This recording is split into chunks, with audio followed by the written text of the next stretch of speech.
Miss MJ, bakit ang dami-dami po niyong Facebook page? Hello everyone, good morning, good afternoon, and good evening sa lahat. Bakit nga po ba marami akong Facebook page? Doon sa mga side hustle na meron ako. Ganun kasi yun. Doon sa services ko, doon sa mga flower, hanggang binukod ko po yung Facebook page nun para maging bukod din po yung ima-market na tao. So mga specific tao lang po yung tina-target ko. Yung doon sa mga mahilig mag-surprise.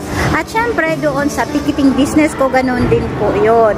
Ayaw ko po siyang ihalo-halo, especially doon sa personal account ko. Ayaw kong maghalo-halo yung negosyo ko. Yung hilig mag-surprise, doon lang din po sila pupunta doon sa surprise business ko.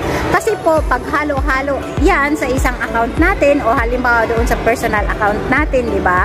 Ganito po yun, yung aasahan ng tao sa atin, di ba, na i-upload natin ngayon, halimbawa, yung pagsusurprise ko na video. Tapos, on the other day, ang in-upload ko na naman po yung video ko sa ticketing. So, nalilito yung ating audience, o yung ating mga kliyente, ano po ba talaga ang negosyo nila, di ba?